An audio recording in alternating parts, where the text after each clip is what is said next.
ahora mismo otras. Por tanto, estamos de enhorabuena por todos los lados y estoy convencido que tendremos unos días de trabajo magníficos y que todas y todos saldremos fortalecidos de estas clases. Muchas gracias, querida María Elena, gracias, Gustavo, gracias, Roberto, y gracias a todas y todos los asistentes por compartir conmigo estos días de aprendizaje mutuo, que es a lo que vamos a dedicar todas estas horas. Muchas gracias.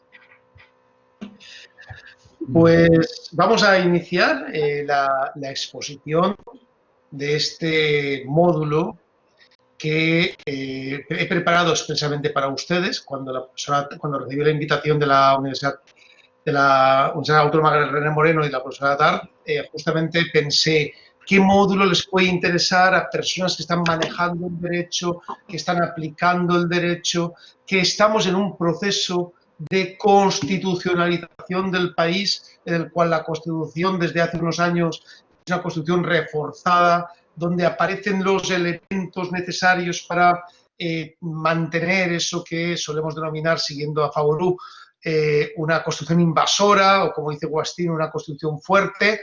¿Qué módulo les podría interesar? Y para eso les he preparado en particular este módulo que seguro voy a intentar, yo creo que ahora va a salir en la pantalla, ¿verdad? Vamos a ver. Aquí está. Que se llama Normatividad, Nominalismo e Interpretación Constitucional. Seguramente todas y todos ustedes ya tienen el programa que vamos a impartir durante estos días. Yo lo que voy a hacer va a ser exponerles ahora el contenido del programa, qué es lo que me interesa que aprendamos durante estos días, cuál va a ser el objetivo general del módulo, cuáles son las lecturas que recomiendo que realicen, si no las han realizado ya, recomiendo que realicen durante este fin de semana, a partir de mañana, durante la semana que viene, de cara principalmente a la segunda sesión, a la segunda parte de las sesiones del módulo, que tendrá lugar en la próxima semana, y qué es lo que me gustaría obtener del módulo finalmente. Entonces, a eso voy a dedicar unos minutos, me parece muy importante para poder enmarcar los objetivos de esta materia y también comentar algunas reglas que vamos a realizar, puesto que esta modalidad virtual es un poco de alguna forma nueva para todos y para todas, y es interesante que vayamos aprendiendo ya cierta cultura virtual a la hora de tomar decisiones, a la hora, y sobre todo a la hora de aprender, ¿no? Conjuntamente. Pues bien, en ese marco lo que les pediría es que respetáramos de alguna forma la palabra. Pueden levantar la mano cuando quieran. Tenemos, como saben, esta magnífica plataforma que estamos contando, que desde luego es muy intuitiva y está funcionando muy bien, al menos mi experiencia ha sido esa, y quiero agradecer de nuevo a las autoridades que nos han puesto a disposición una plataforma tan magnífica como esta. Pues tienen el mecanismo de levantar la mano. Pueden levantar la mano en el momento que ustedes quieran, y yo lo que haré es que después de cada parte de la exposición daré un tiempo para las dudas, las preguntas o los comentarios, ¿verdad? Entonces no tengan ningún problema en levantar la mano y yo les daré paso para que puedan plantear sus preguntas. Luego, además, contamos con un chat, ¿no? Un chat que yo no voy a poder ver permanentemente porque estaré hablándoles, pero que sí ustedes pueden interactuar en ese chat, e incluso si tienen alguna duda particular me la pueden decir y buscaremos la forma de poder contestarles si la duda no hace falta una intervención oral. Si es una cuestión particular o una cuestión puntual, me la comentan en el chat y también lo vamos a poder plantear. Y yo lo que la mayor parte de las veces tendré la cámara incorporada, mi cámara, pero sí que es verdad que cuando veamos documentos particulares, lo que haré será exponerles esa documentación, en particular las diapositivas que preparé para ustedes y que están a su disposición para también poder trabajar la materia. Bien, No sé si tienen una duda sobre la metodología. Ahora mismo lo pueden escribir si tienen alguna duda y lo podemos contestar. Luego, sobre los tiempos. En el plano, estas 2 horas que tendremos jueves y viernes las haremos seguidas. Entonces, como ustedes están en sus casas, pueden tener una buena taza de café. Ya ven que yo me he aprovisionado también de un buen café para poder disfrutar con ustedes de esta magnífica oportunidad de poder compartir conjuntamente. Entonces las haremos seguidas, de tal forma que respetaremos los horarios y después ya el sábado sí que buscaremos ciertos recesos, que serán recesos cortos, sobre todo pues para que la gente pues, pueda ir al baño, pueda beber, pueda levantarse de la silla y de alguna forma que vayamos teniendo, ¿no?, fluidez a la hora de impartir la materia. Es muy importante que todas y todos tengamos los micrófonos apagados, porque somos ciento y pico, ¿no?, participantes, y realizar este tipo de encuentros con los micrófonos encendidos puede ser un poco caótico, y los encienden cuando vayan a intervenir.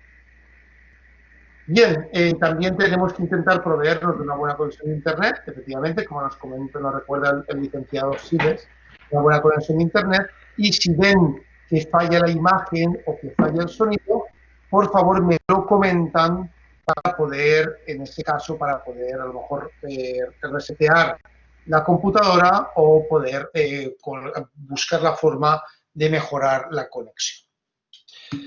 Si tienen alguna duda, me lo comentan, por favor, por el chat o levantan la mano y me lo dicen. Vamos a entrar ya en materia. ¿De qué hablamos cuando hablamos de normatividad, nominalismo e interpretación constitucional? Cuando hablamos de Constitución, no manejamos todas o no hemos manejado todos y todas todo este tiempo el mismo concepto. El propio concepto de Constitución ha ido, de alguna manera, transformándose a lo largo del tiempo. A eso vamos a dedicar una parte importante de la clase de hoy para explicar el concepto de Constitución tal y como lo vamos a manejar en clase. Pero hoy en día, cuando hablamos de Constitución, siempre hablamos de las 2 dimensiones sin las cuales no existe Constitución. La dimensión normativa, es decir, la Constitución entendida como norma en el ordenamiento jurídico, y la dimensión jerárquica, lo que solemos llamar supremacía, es decir, la Constitución entendida como norma suprema del ordenamiento jurídico. De tal forma que la Constitución solo es Constitución cuando es norma suprema. Y en eso implica la normatividad. La normatividad constitucional implica que la Constitución, como norma suprema, se aplica directamente por parte de los agentes responsables de la aplicación de la Constitución.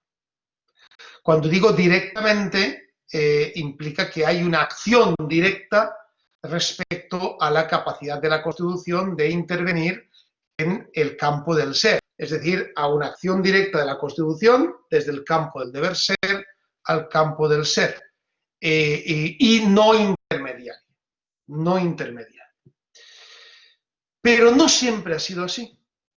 De hecho, las constituciones actuales incluso tienen algunos, sobre todo, como veremos, algunas constituciones del Estado social y democrático de derecho, tienen todavía algunas partes cuya aplicación es de difícil cumplimiento o podríamos decir que está delegada a la ley o está intermediada por la ley. A mí me gusta más el concepto intermediación, pero algunos autores utilizan el concepto delegación.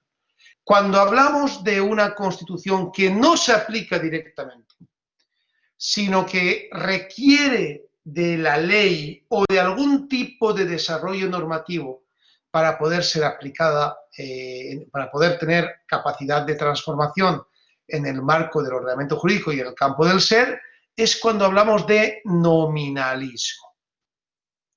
Por lo tanto, normatividad y nominalismo son 2 antinomias. El antónimo de la normatividad es el nominalismo. Cuando la Constitución es normativa, se aplica directamente. Si la Constitución no es normativa, entonces es nominal.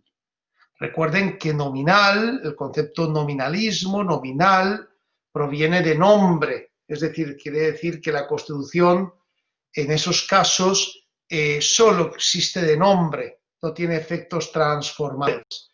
Y en ese sentido, la Constitución no es una Constitución normativa. Y hoy en día diríamos que no es una Constitución. Normatividad y nominalismo son dos efectos del carácter supremo o no de la Constitución, pero tiene un elemento fundamental añadido que es posiblemente el tema más álgido en el que están trabajando hoy en día los teóricos de la Constitución, que es la interpretación constitucional. No es lo mismo interpretar una Constitución normativa que interpretar una Constitución nominal. Cuando interpretamos una Constitución normativa, lógicamente la aplicación de la Constitución es directa, por lo tanto la interpretación se hace directamente desde el texto y el significado de la propia Constitución. Cuando interpretamos una Constitución nominal, ahí es donde intervienen todos los mecanismos positivistas de interpretación que están relacionados con la interpretación de la ley que desarrolla la Constitución. Por eso es muy importante desde ya manejar correctamente los tres conceptos que forman parte del título de este módulo: normatividad, nominalismo e interpretación constitucional. Todos ustedes tienen, como les comentaba, tienen la guía, ¿no? La guía docente, y ahora vamos a ver cuáles son los temas en particular que trabajaremos durante estos días. Como seguramente habrán podido ver, me imagino que lo están viendo, si no lo ven en la pantalla, coméntenmelo, porque aunque tuve una sesión muy interesante con el licenciado Silo sobre cómo funciona la pantalla, la plataforma, es la primera vez y pueden surgir errores. Entonces, si tienen problemas a la hora de plantear, de visualizar los contenidos en la pantalla, por favor, coméntenmelo. Bien, les comentaba que tenemos una materia dividida en 4 puntos. Yo voy a intentar ver 1,5 puntos o 2 puntos de los contenidos durante las clases desde hoy hasta el sábado, y voy a intentar ver el resto de la semana que viene. Yo creo que por los horarios que tendremos, yo creo que vamos a tener capacidad para poder ver todo el contenido. Ven ustedes los 4 puntos, los 4 apartados en la pantalla. Empezaremos hoy con la Constitución y su interpretación. Es decir, hoy y mañana serán clases conceptuales, la del sábado también. En esas clases conceptuales, aunque en general todo el módulo va a tener una carga importante conceptual, porque ya tienen otros módulos donde van a ver derecho aplicado, entonces yo he preferido explicarles la parte conceptual, ¿no? La parte teórica o una parte teórica, que creo que es más interesante para que ustedes tengan los cimientos para entender bien la aplicación de la parte práctica en su momento. Entonces, en este marco conceptual vamos a empezar hablando del concepto de Constitución. Y para estudiar el concepto de Constitución, que luego veremos cómo va a ser nominal o normativa, o mejor dicho, como nace con voluntad de ser normativa, pero a partir del siglo XIX, el Estado liberal de derecho, o el Estado liberal conservador, acaba convirtiéndola en nominal.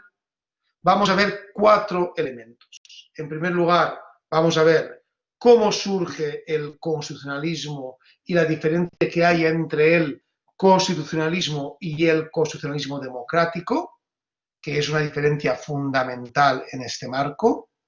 En segundo lugar, hablaremos del concepto de constitución nominal y sobre todo el debate entre principios y reglas. Saben ustedes que en el siglo XIX todo el pensamiento conservador crea un baluarte de razonamientos lógicos, para ellos son lógicos, ¿no? Desde su lógica, por las cuales el derecho no tendría que prever nunca la aplicación normativa de los principios, y ese es el problema por el cual los principios acaban siendo relegados en la Constitución frente a las reglas. Eso también lo vamos a ver. En tercer lugar, hablaremos de un concepto que tiene que ver con el nominalismo y con la normatividad, que es el poder constituyente constituido, es decir, la capacidad del poder constituido de reformar la Constitución, y lo pondremos en relación con la teoría de la Constitución y con el marco de la normatividad y el nominalismo. Y en cuarto lugar hablaremos de la Constitución de hoy en día, la Constitución transformadora, la Constitución que obedece a la voluntad popular. Esa Constitución es la que los diferentes autores llaman la Constitución del Estado constitucional. Y hablaremos del concepto Estado constitucional y, por supuesto, de la propia Constitución del Estado constitucional. Me comentan que las letras se ven muy pequeñas. No sé si se pueden ver mejor, pueden ver en su pantalla mejor. Yo las veo grandes aquí. A ver. Querido Rubén, hay una aplicación que tiene cada alumno que ya se les pasó al chat, así que les pedimos a todos ver el chat para que puedan ampliar la letra. Así que no hay ningún problema. Muchas gracias, querida María Elena. Bien, el segundo punto que veremos, lo veremos, ya entraremos en él el sábado, es el concepto de interpretación constitucional. Me interesa en particular de qué hablamos cuando hablamos de interpretación constitucional y las diferencias que hay entre la interpretación constitucional y la interpretación legal. En ese marco, saben que la mayor parte de los autores trabajan como conceptos diferentes interpretación constitucional e interpretación legal, aunque hay algunos autores, particularmente Ricardo Guastini, que nos dicen que no, nos dicen que interpretación constitucional e interpretación legal son el mismo concepto. Pues bien, ahí vamos a ver conceptualmente cómo podemos diferenciar la interpretación constitucional de la interpretación legal. Yo les plantearé mi propuesta, que es la diferenciación de la interpretación constitucional respecto a la interpretación legal, de acuerdo con el sujeto que acaba interpretando y con el objeto que se interpreta, y lo relacionaremos con el papel del juez ordinario y del juez constitucional.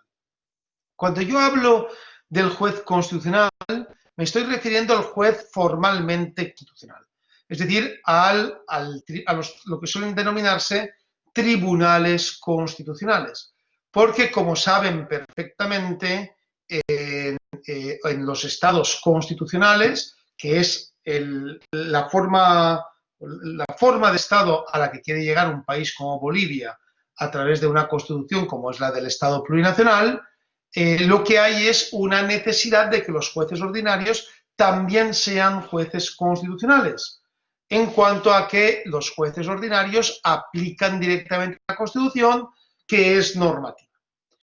Desde ese punto de vista, es muy importante, es un elemento conceptual que voy a explicar cuando veamos el punto, la distinción entre juez ordinario y juez constitucional, o mejor dicho, la distinción entre el juez formal constitucional y el juez materialmente constitucional. Y terminaremos en ese marco hablando del carácter político de la interpretación constitucional, es decir, cómo la interpretación constitucional juega unos roles diferentes a la interpretación legal porque cuenta con unos elementos distintos por su propia naturaleza. A eso me referiré el sábado. Cuando nos hayamos ido a la semana y nos veamos la semana que viene, regresaremos con los siguientes 2 puntos del programa. Por un lado, la ideología e interpretación del derecho. Cuando yo utilizo el concepto ideología en la interpretación constitucional, me estoy refiriendo a la ideología en el sentido guastiniano, ¿no?, que utiliza Ricardo Guastini. Es decir, a qué elementos subyacen a la hora de interpretar la Constitución. Saben ustedes que ya nadie, bueno, una parte de la doctrina ultrapositivista o del positivismo ideológico todavía confía en el juez meramente técnico. Pero todos sabemos, ya lo sabemos todos y todas, que cuando el juez interpreta la Constitución, no solo el juez, cuando hay un intérprete de la Constitución, solo que el juez es, en términos kelsenianos, el intérprete auténtico, en ese caso estamos aplicando una serie de ideas preconcebidas, como diría Rebuffa, una serie de conceptos aprehendidos previamente, que muchos de ellos son conscientes o no. Es decir, cuando el juez interpreta la Constitución ideológicamente, muchas veces no es consciente de que lo está haciendo ideológicamente. Sobre eso hablaremos sobre Rebuffa, hablaremos sobre Wroblewski, hablaremos sobre Kahneman, es decir, veremos una parte importante de la doctrina a la hora de tratar el carácter político de la interpretación constitucional y la ideología de esa interpretación. Y después regresaremos al problema de las reglas y los principios. Ese problema de las reglas y los principios en la normatividad y el nominalismo me interesa mucho porque hay 3 grandes debates que se han realizado en torno a la interpretación de la Constitución en referencia a su normatividad o a su carácter nominal. Y los 3 grandes debates doctrinales quiero que los revisemos en clase. Un primer debate, que fue el debate entre Forshoff y Esmen, que tuvo lugar a raíz de la Constitución, de las constituciones del Estado Democrático de Derecho, ¿no?, de la Constitución de Weimar principalmente en 1919 y la Constitución austríaca en 1920, que tiene que ver con el paso del positivismo ideológico al positivismo metodológico. Y eso lo veremos el próximo fin de semana. Un segundo debate, que es el debate entre Ronald Dworkin y Herbert Hart, que es el debate anglosajón sobre la interpretación de la Constitución, que también es un debate en boga, muy conocido, y que tiene que ver sobre el positivismo revisado de Hart o esa especie de cancaneo con el justnaturalismo que nos plantea Dworkin, aunque él mismo nunca se va a definir como justnaturalista. Y también me interesa mucho para que lo veamos en el marco de la aplicación normativa de la Constitución. Y un tercer debate que no está en el programa, pero que yo se voy a referir a él, que es un debate contemporáneo, todavía vigente, que es el debate entre principios y reglas, basado sobre todo en las tesis de Luigi Ferrajoli o Robert Alexi. ¿No? Saben que justamente a Alexi lo pudimos tener hace poco más de un año en Santa Cruz, hablándonos justamente de este debate, de estas características de lo que él suele llamar ponderación. Yo no soy un particular seguidor de Robert Alexi, quizás porque lo conozco mucho, pero seguramente por eso creo que está bastante desenfocado en diferentes elementos, pero sí quiero que conozcan sus planteamientos y que los puedan considerar críticamente de acuerdo con su bagaje teórico, que es lo que finalmente queremos aquí, en aulas como esta, crear espíritu crítico y que ustedes puedan llegar a sus propias conclusiones por ustedes mismos, sin amos, ¿no?, como planteaba Nietzsche. Y por último, lo último que veremos antes de irnos a descansar el siguiente fin de semana son las teorías jurídicas contemporáneas sobre los sentidos de la interpretación constitucional. Y ahí sí me voy a referir a nuevas tendencias. Tienen ustedes a grandes expertas en nuevas tendencias, en ese elemento, ese concepto espectacular que llamamos interpretación plural de la Constitución, una visión polifónica de la forma de interpretar la Constitución. La doctora María Elena Tart es una gran experta en estos temas, les avanzo que está realizando una tesis doctoral que es una maravilla y que pronto yo creo que va a sentar un antes y un después en la doctrina boliviana respecto a la interpretación constitucional, y ahí sí les hablaré de la interpretación en el Estado constitucional, la interpretación en el marco del neoconstitucionalismo, que saben ustedes que es una corriente que todavía tiene cierto auge en algunas escuelas latinoamericanas, incluso en el caso boliviano también, y luego lo que solemos llamar el constitucionalismo democrático o nuevo constitucionalismo, que es, digamos, lo que hoy en día podríamos considerar como la parte o el enfoque más avanzado en materia de teoría constitucional, ¿no? Y que está ligado a los estudios críticos del derecho constitucional o del derecho, a los estudios postcoloniales, la visión decolonial, a las visiones feministas, al constitucionalismo democrático o aquello que algunos autores de Norteamérica llamaban constitucionalismo popular. Y con eso cerraremos la próxima semana el marco de nuestra asignatura.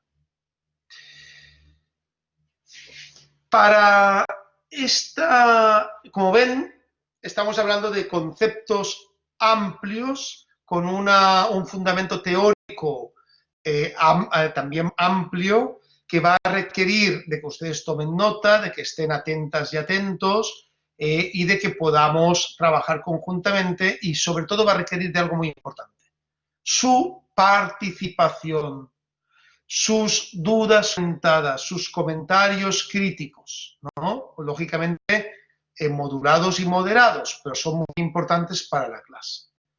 Por lo tanto, ya respecto a este primer punto, que es la exposición del programa, les invito a que quien quiera tomar la palabra vaya ya levantando la mano en la aplicación. Bien, para terminar esta parte de explicación, tienen ustedes una bibliografía básica con una docena de lecturas que les recomiendo vivamente que realicen.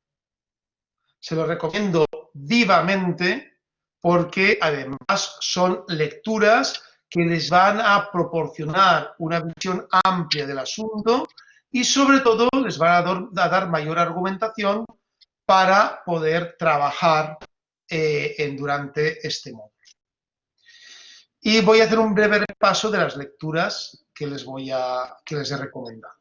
En primer lugar, tienen un autor clásico que he hecho referencia a él, que es Robert Alexy. Robert Alexy es posiblemente uno de los autores más conocidos hoy en día en materia de interpretación constitucional. Saben ustedes que sus teorías sobre la racionalidad y la ponderación, la racionalidad y la ponderación son muy conocidas, son bastante utilizadas por parte de los tribunales constitucionales latinoamericanos en particular, ¿no? Los famosos tests, que eso entiendo que van a tener un módulo de argumentación y les van a hablar de los tests, ¿no? También hablaremos algo en clase. Los famosos tests son ampliamente utilizados por tribunales constitucionales tan importantes como el colombiano. Entonces, es muy importante que lean este pequeño artículo que se llama Derechos Fundamentales, Ponderación y Racionalidad, publicado en la Revista Iberoamericana de Derecho Procesal Constitucional Comparado hace 10 años, pero que no ha perdido vigencia. Tienen un artículo de la doctora María Elena Tart, que es un artículo maravilloso, publicado en la revista Diálogos de Saberes de la Universidad de Colombia, una revista muy bien indexada y hoy en día una de las mejores que se realizan en la Academia Colombiana. Yo, una cosa que les voy a recomendar, ya verán, yo soy académicamente bastante colombianófilo, si se puede llamar. Es decir, creo mucho en la doctrina colombiana, creo mucho en la jurisprudencia del Tribunal Constitucional, de la Corte Constitucional colombiana, y que creo que es una corte de referencia para América Latina y para el mundo, de hecho. Entonces, creo sinceramente que van a ver ustedes, no van a ver muchos autores colombianos, porque sí les invito a que trabajen en ese marco, porque realmente han hecho un trabajo muy particular y yo creo que es un trabajo que es muy difícil de hacer. Pero en esa revista tienen a la doctora María Elena Tart, la coordinadora de esta maestría, que ya el nombre ya de por sí nos habla de ese nuevo paradigma cuando hablamos de la diosa Temis y Mama Ocllo, la propuesta de argumentación que está planteada desde una forma que yo llamaría alternativa a la manera de entender habitualmente la interpretación constitucional. Entonces, este artículo es un artículo maravilloso y que les recomiendo ampliamente que lean. En tercer lugar tienen a Ricardo Guastini. Ricardo Guastini hoy en día sería un poco l'enfant terrible, ¿no?, de la doctrina, yo diría que italiana, pero también europea. Es un profesor mucho más conocido por lo que escribe que por lo que habla, y escribe muy bien y sobre todo escribe para cuestionar cosas. Entonces, yo como creo que estamos aquí para aprender críticamente, cuestionando las cosas y que no tenemos que tener nada, no tenemos que dar nada por sentado, creo que esta lectura de Guastini sobre el concepto de constitución les va a interesar mucho. Luego con Guastini tenemos un pequeño libro que se llama Ideología de la interpretación constitucional, que no lo tienen en la bibliografía, pero que les voy a pasar el link para que puedan leer, compartirlo y aprender de él. Hay un artículo del doctor Carlos Miguel Herrera sobre el debate Kelsen-Smith, que es otro debate importante sobre normatividad y nominalismo en la Constitución, que también creo que vamos a ver en clase y que creo que deben ustedes también leer. Y luego tienen 4 artículos en los que he trabajado yo directamente. Un primer artículo sobre el ejercicio del poder constituyente en el nuevo constitucionalismo, que les va a gustar mucho y les va a abrir muchas luces sobre de qué hablamos cuando hablamos de constitucionalismo democrático o de nuevo constitucionalismo. Un segundo artículo sobre la interpretación de la Constitución democrática que publiqué en Italia ya hace 8 años en honor a mi querido maestro. Cuando yo hice mi postdoctorado, yo tuve el placer de realizar mi postdoctorado en Nápoles, en la Universidad Federico II. Allí conocí a un gran constitucionalista, Carlo Almirante, que ya nos dejó ya hace unos años. Entonces tuve el placer de publicar para él este artículo sobre los elementos básicos que tenemos que tener en cuenta a la hora de interpretar la Constitución democrática. Y creo que es un artículo que les va a gustar mucho también. Un tercer artículo que publiqué junto con el doctor Eric Tremolada de la Universidad Externado de Colombia sobre jerarquía constitucional y aplicación preferente del derecho de integración, donde vamos a ver las diferencias de 2 conceptos básicos en nuestra asignatura, que es el concepto de jerarquía versus aplicación preferente, y que nos va a dar mucha luz a la hora de entender por qué pueden convivir el principio de aplicación preferente de, por ejemplo, del derecho internacional de los derechos humanos con la Constitución considerada como norma suprema del ordenamiento jurídico.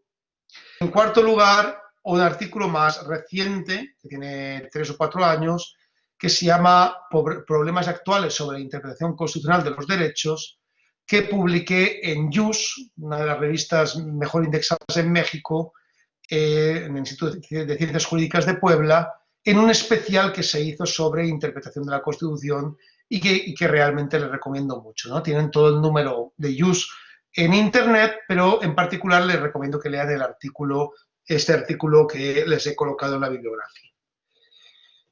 Tienen otro artículo del doctor Gerardo Pisarello. Gerardo Pisarello es también un gran y joven constitucionalista argentino afincado en España, que ha trabajado muy bien el concepto de interpretación de la Constitución en los derechos sociales, en el marco de los derechos sociales. Por lo tanto, es un artículo que les va a dar mucha luz. Y luego tienen otro artículo de Alessandro Pizzo Russo, uno de los grandes doctores teóricos de la justicia constitucional italiana. Él fue presidente, de hecho, de la Corte Constitucional, ¿no? De la Corte Constitucional italiana, que para mí es el mejor tribunal constitucional de Europa, sin ninguna duda. Un tribunal constitucional empoderado y que, a diferencia del alemán, tuvo capacidad para tomar decisiones que han sido muy emancipadoras. Y finalmente tiene un artículo de otra mujer. Estamos intentando, es difícil conseguir mujeres que trabajen temas de interpretación, pero estamos consiguiéndolo ya. Ya hay una nueva generación de jóvenes analistas como la doctora Tarto, la doctora Storini, que también ya se incorporan en los índices de la mejor doctrina. Eso es una gran novedad, que es la doctora Claudia Storini, que trabajó su tesis doctoral sobre interpretación constitucional y publicó este artículo sobre hermenéutica y tribunal constitucional que tienen en pantalla. En definitiva, tienen ustedes un gran trabajo por delante. Tienen el trabajo de una materia, 4 aspectos importantísimos, 16 subtítulos que vamos a ver uno a uno y que les van a dar a ustedes las herramientas para entender por qué la Constitución es clave en el marco de los procesos emancipadores que vivimos principalmente en América Latina y también últimamente en Europa.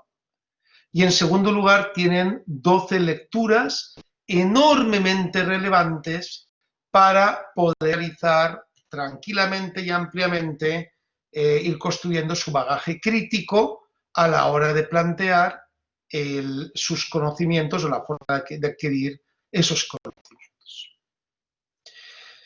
Y con esto ya he hecho la presentación de la asignatura y paso a responder a sus preguntas, sus comentarios sobre la forma de las clases, la metodología que ya hemos comentado, el contenido de las clases o la bibliografía que les he recomendado.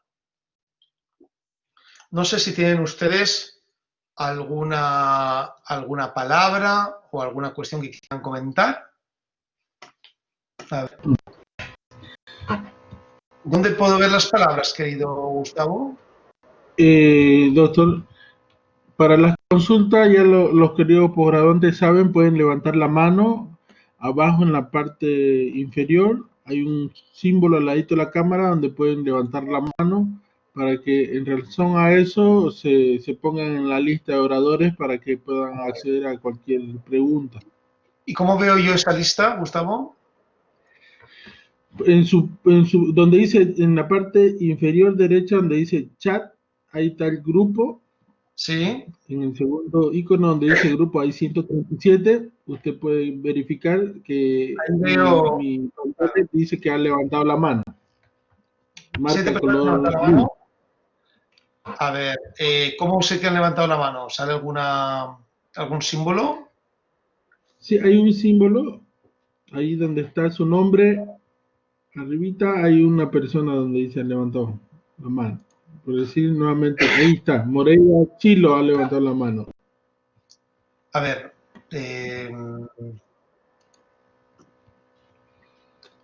pues es que no veo muy bien, pero los que han levantado la mano, el primero, ¿quién es? Moreira. Pues dime, Gustavo, disculpa. De lo contrario, el que quiera hacer alguna consulta puede habilitar su micrófono y hacerla de forma hablada. Vale, perfecto. Luego desactivar. Pues entonces podemos empezar, ¿no? Adelante con la primera persona que haya levantado la mano. Puede poner su cámara y su micrófono y hablar.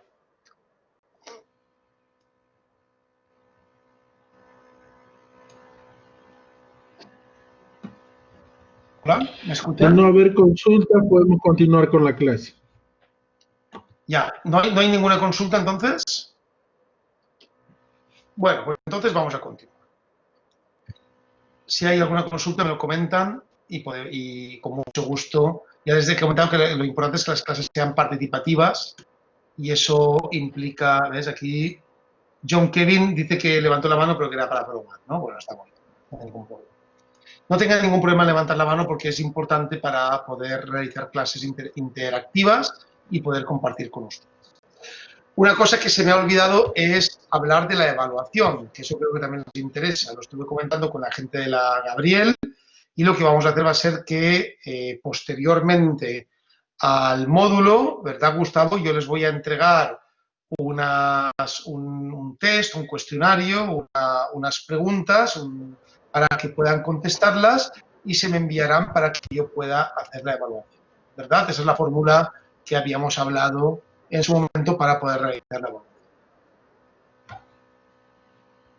Bien, perfecto. vamos a empezar con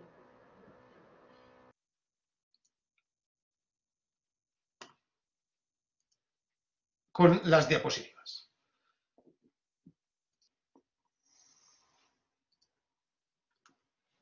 Como les comentaba, lo primero que vamos a trabajar es normatividad, nominalismo e interpretación constitucional en el marco del concepto de constitución y su interpretación. Y para eso me gustaría preguntar o plantear qué es lo que entendemos por constitución y qué es finalmente lo que entendemos por la distinción entre constitución y constitucionalismo.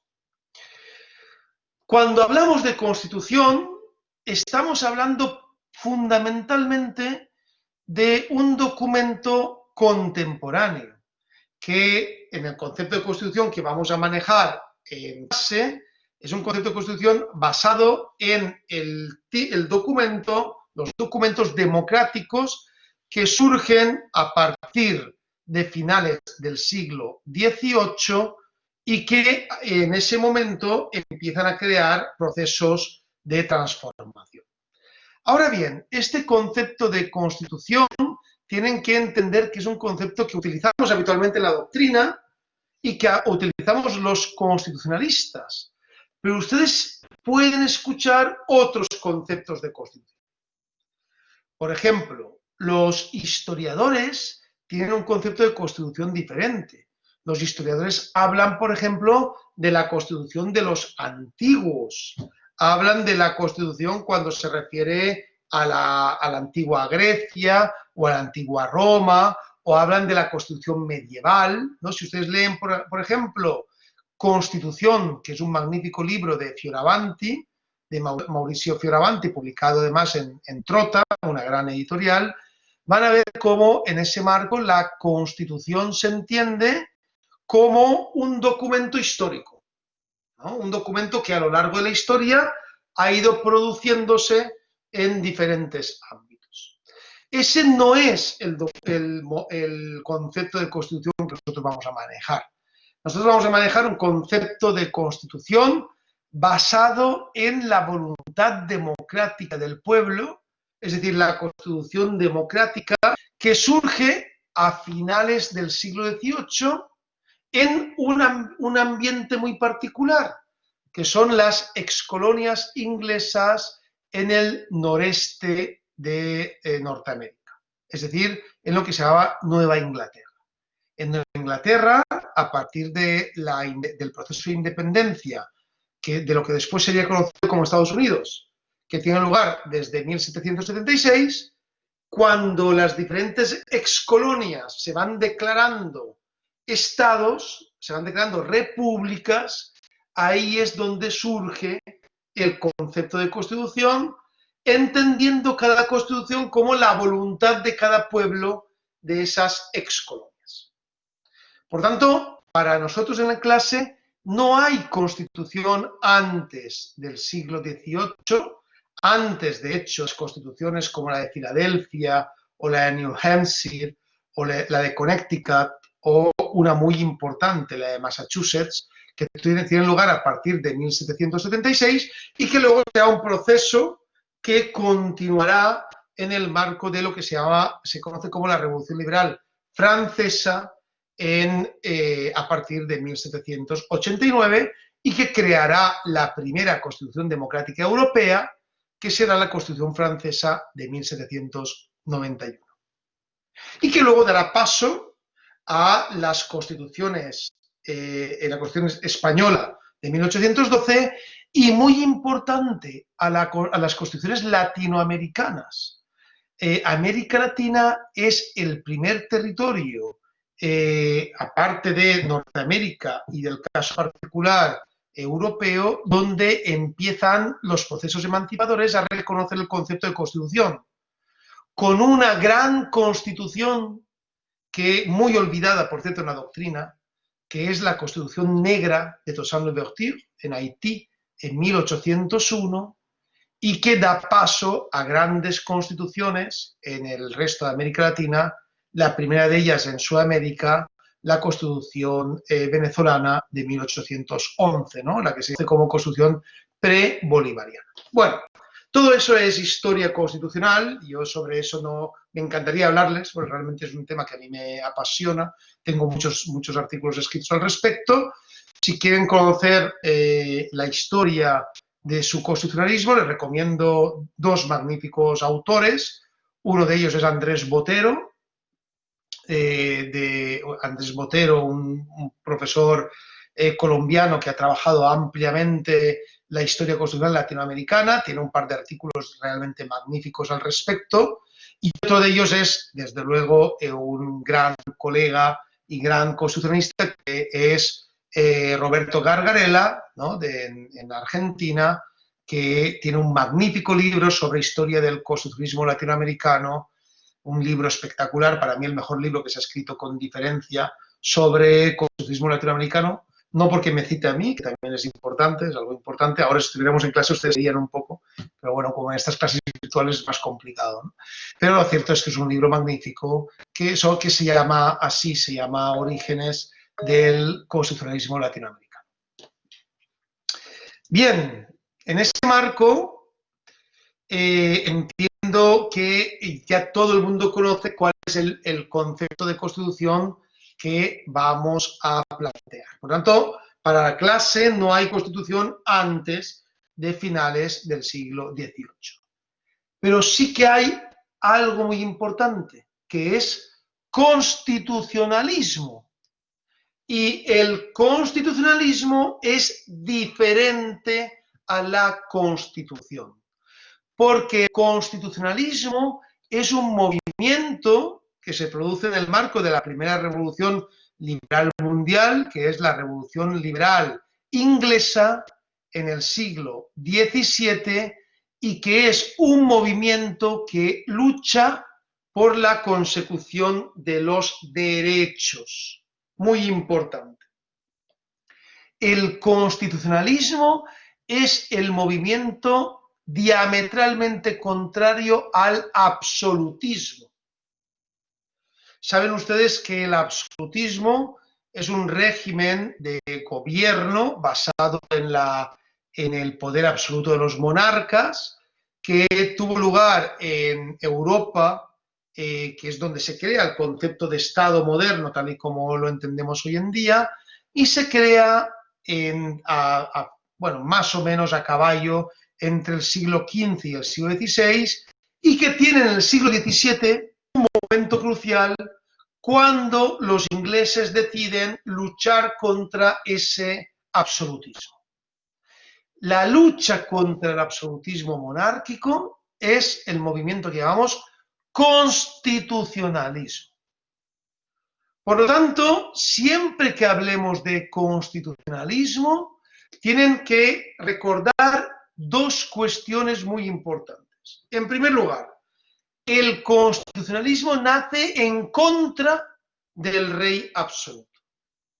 Eso significa que el constitucionalismo nace en contra de cualquier poder absoluto, porque el constitucionalismo entiende, ¿no?, como decían autores como von Hugo, que el poder corrompe y el poder absoluto corrompe absolutamente. Por lo tanto, no puede haber límite al poder y al mismo tiempo un poder absoluto. Es decir, no puede haber un poder que no esté corrompido y que sea absoluto. El poder público tiene que ser limitado, y de ahí la importancia de entender que el constitucionalismo es fundamentalmente límite al poder público. Repito, porque es una idea muy importante. Cada vez que hablamos de constitucionalismo, hablamos de límite al poder público. Límite al poder. Y ese límite al poder es el que determina la aparición de los derechos, porque los derechos no pueden ser otra cosa que ámbitos exentos de un poder tercero. Cuando yo digo que tengo derecho a algo, significa dos cosas. Que nadie me puede obligar a hacer algo que yo no quiera hacer, o que alguien me tiene que proporcionar las herramientas para yo poder hacer algo. Son lo que sabemos denominar las vertientes positivas y negativas de los derechos. Pues bien, esa capacidad de hacer o no hacer que yo tengo cuando digo que tengo o cuando se me reconoce que tengo derecho a algo, esa es la gran diferencia entre el derecho subjetivo y el derecho objetivo, solo puede tener lugar en el marco del constitucionalismo, es decir, cuando el poder está limitado. Por tanto, recuerden siempre, constitucionalismo significa límite al poder. Por tanto, ya hemos hablado de tres conceptos importantísimos que vamos a trabajar ampliamente en clase para hablar de la Constitución normativa, que es, en primer lugar, el constitucionalismo como límite al poder. En segundo lugar, el constitucionalismo como elemento promotor de los derechos y esa vertiente de los derechos como capacidad de hacer o de no hacer. Y en tercer lugar, el concepto de constitución, que ya sabemos que es posterior al constitucionalismo. El constitucionalismo, revolución liberal inglesa, siglo XVII, tomen nota importante de este tema, mientras que la Constitución, revolución liberal norteamericana, luego revoluciones liberales latinoamericanas, revoluciones liberales europeas, Francia, España, etcétera, a partir de siglo XVIII, siglo XIX. Bien, al respecto me gustaría saber si tienen alguna duda o algún comentario que quieran realizar o alguna pregunta. Sería un buen momento para hacerlo ahora.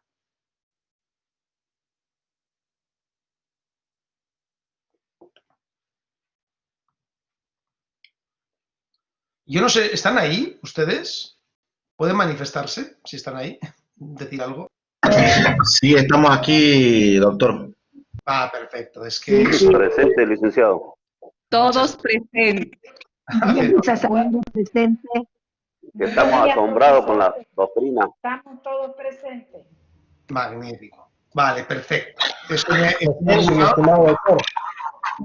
Perfecto, pues muy bien. Profesor, Estamos atentos, doctor. Una maravilla. profesor, Me pregunta, creo que John Kevin quería hacer una pregunta. La puede hacer si quiere, ponga su pantalla y su micrófono y la puede hacer directamente. John Kevin Moreira.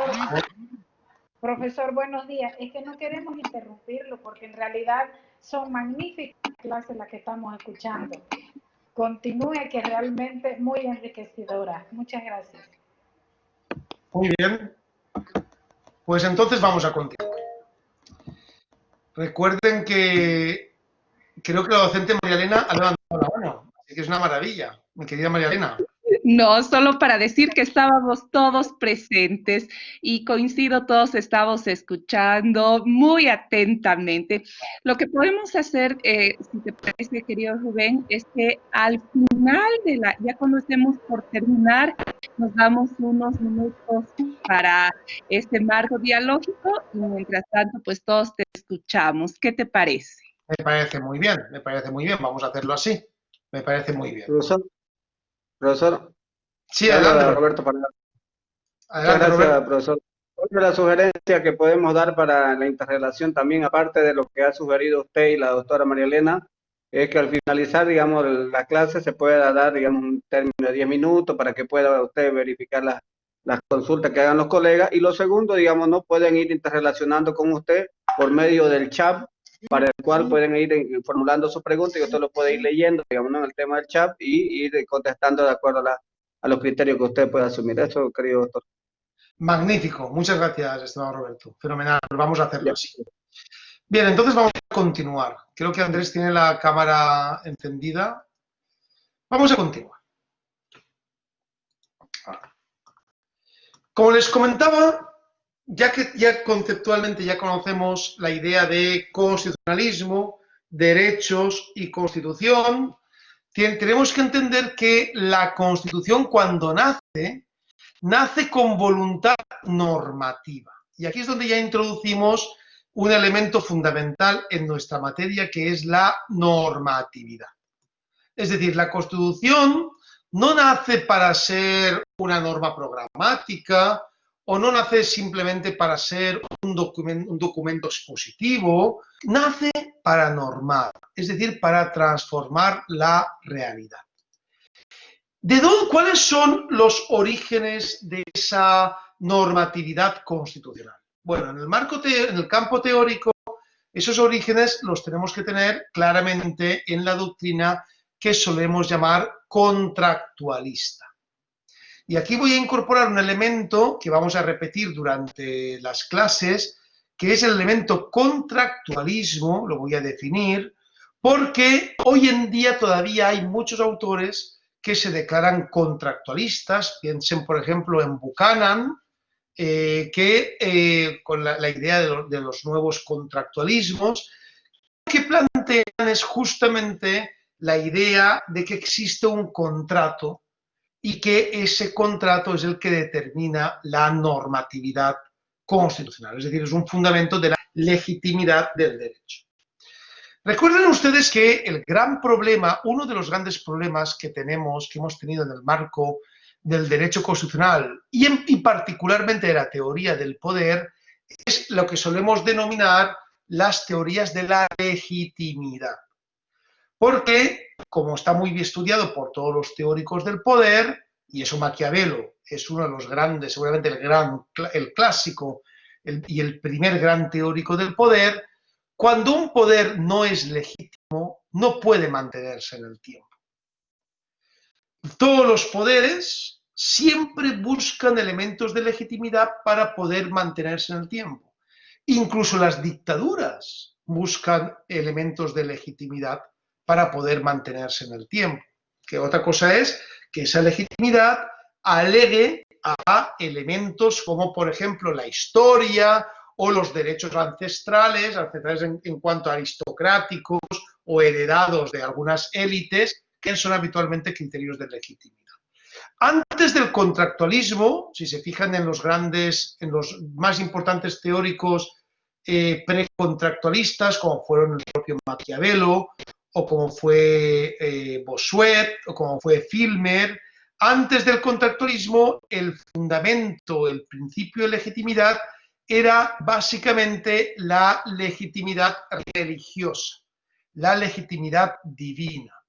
Es decir, el derecho se cumplía porque era emitido por algún órgano o persona directamente legitimada por Dios, ¿no? Esto es lo que plantean autores como Bossuet o como Filmer, Bossuet en el siglo XVII, Filmer a caballo entre el siglo XVII y el siglo XVIII, que plantean que, bueno, el caso de Filmer en El Patriarca, que es el gran libro que John Locke critica en su primer tratado sobre el gobierno mixto, Filmer lo que plantea es el rey es el enviado de Dios a la tierra, es nuestro padre, el rey manda porque Dios quiere que mande y por lo tanto el rey realmente es como nuestro padre. Por lo tanto, así como nuestro padre no le podemos levantar la voz, no podemos desobedecerlo y no podemos eliminarlo de su capacidad de padre, tampoco lo podemos hacer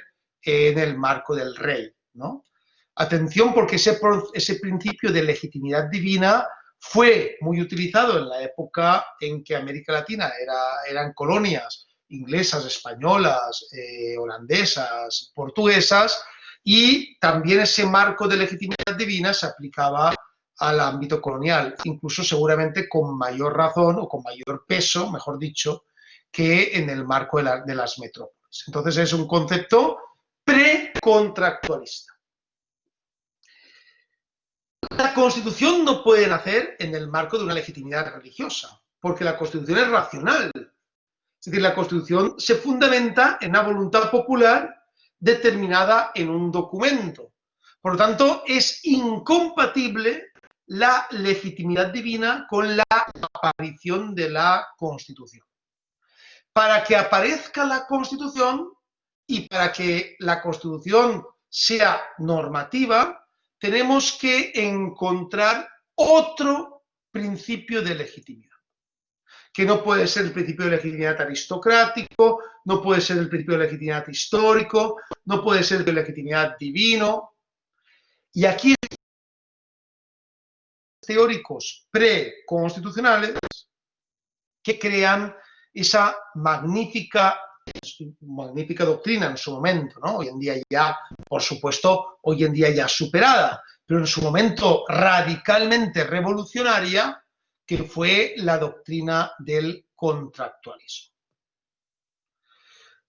Todos, y repito, todos los grandes autores que trabajaron en el marco de la teoría democrática, la teoría del poder, entre finales del siglo XVII y finales del siglo XVIII, en esos 100 años que van prácticamente desde que Bodino publica su magna obra, El Leviatán, en 1649, ¿no? Casi contemporáneo a la ejecución de Carlos I Estuardo, en Inglaterra, y el fallecimiento de Rousseau antes del inicio de la Revolución Liberal francesa. En ese marco de 100 años, todos,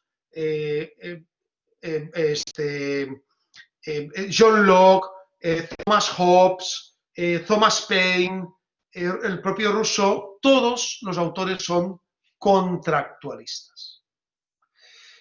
La gran misión del contractualismo, y que entra de lleno en la capacidad que tenemos de entender la Constitución como normativa, es buscar el principio de legitimidad no en un elemento predeterminado que tenga algún tipo de fundamento divino o religioso, sino en la voluntad libre de la sociedad.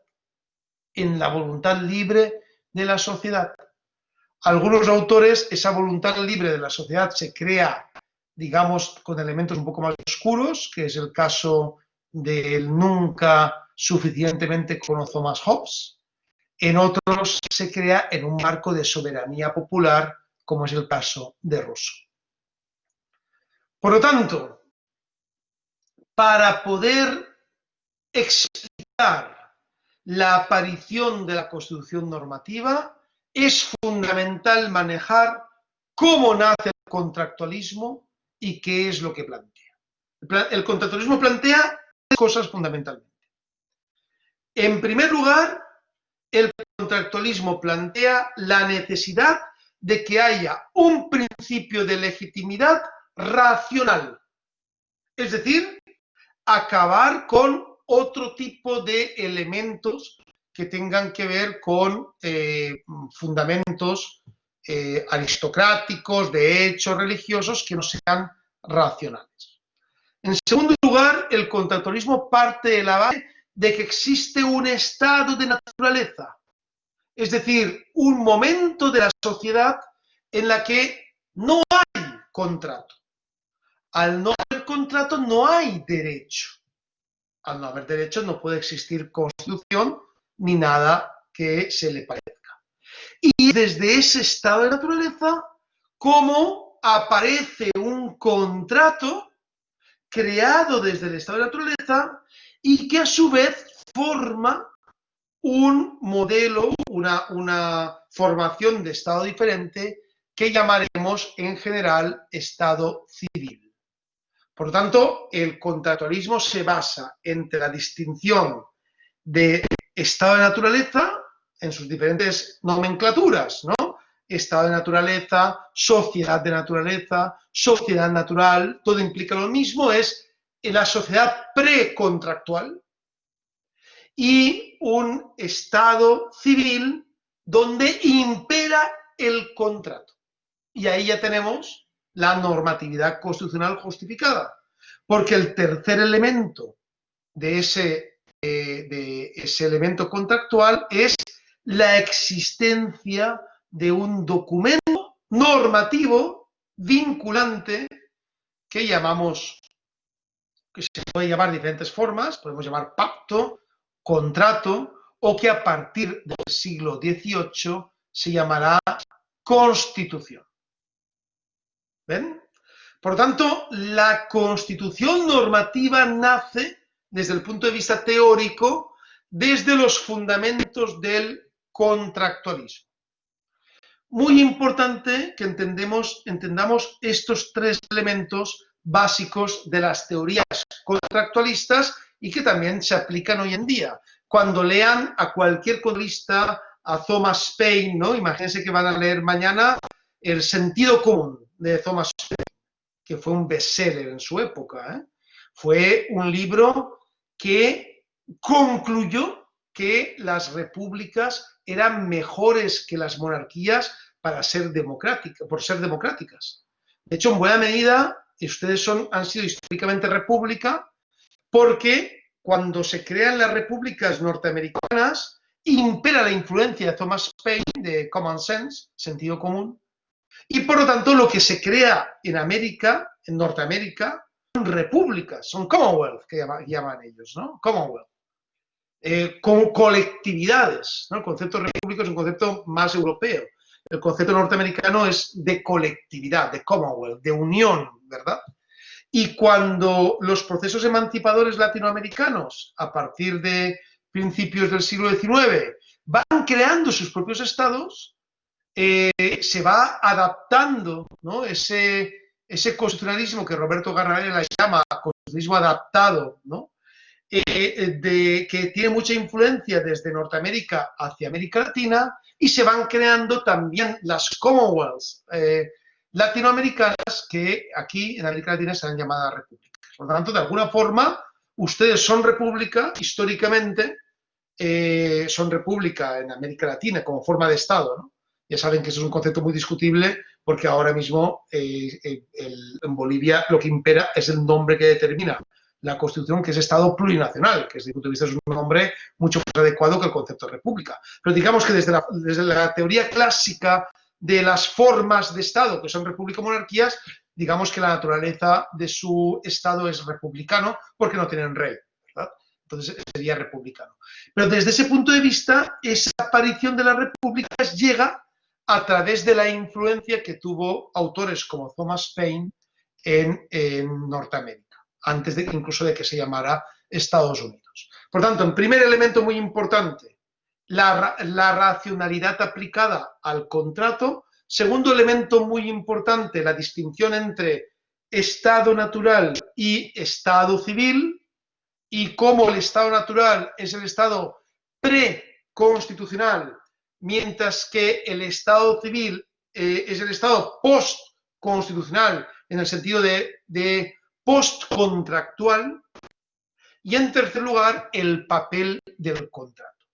Es donde sí me quiero detener un poco, porque el papel del contrato es lo que realmente nos importa ahora. El papel del contrato es vinculante. ¿De dónde toma esa vinculación el contrato? De su legitimidad.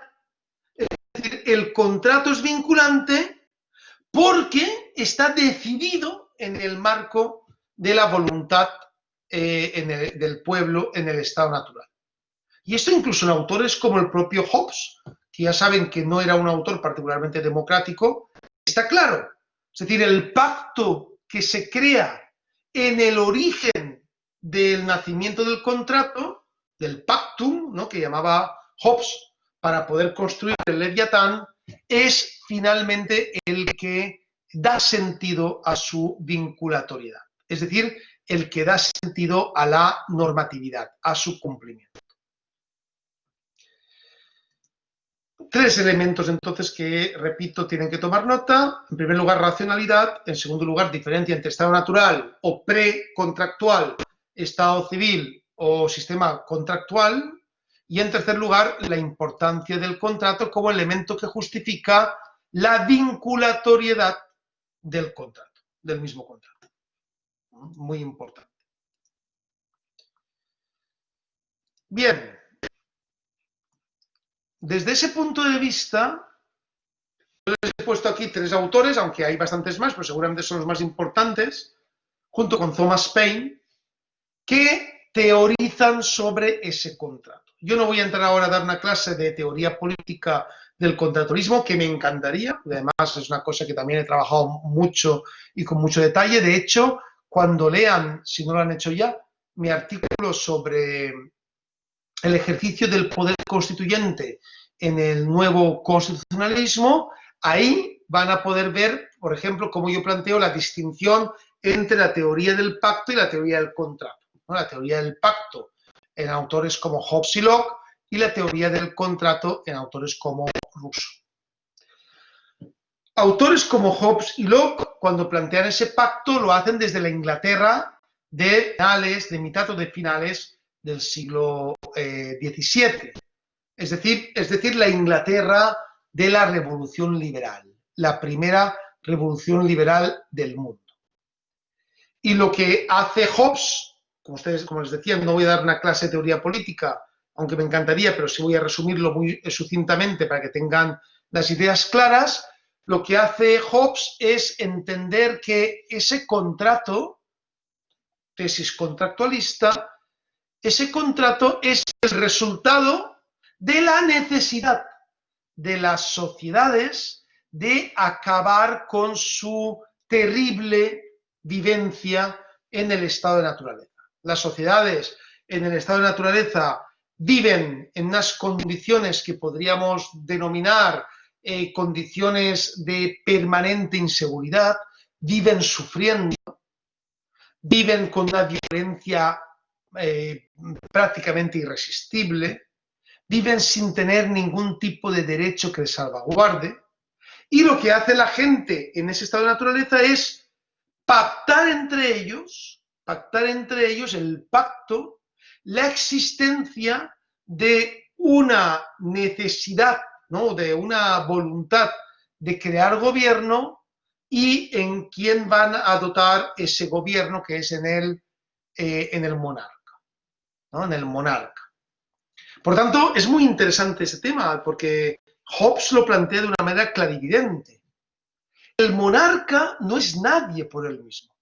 El monarca gobierna porque el contrato le da ese poder. Si ustedes ven la portada del Leviatán, que es un libro que yo lo debo tener por ahí, estoy enfrente de mi biblioteca, seguramente si lo encuentro ahora se lo muestro, es un libro espectacular.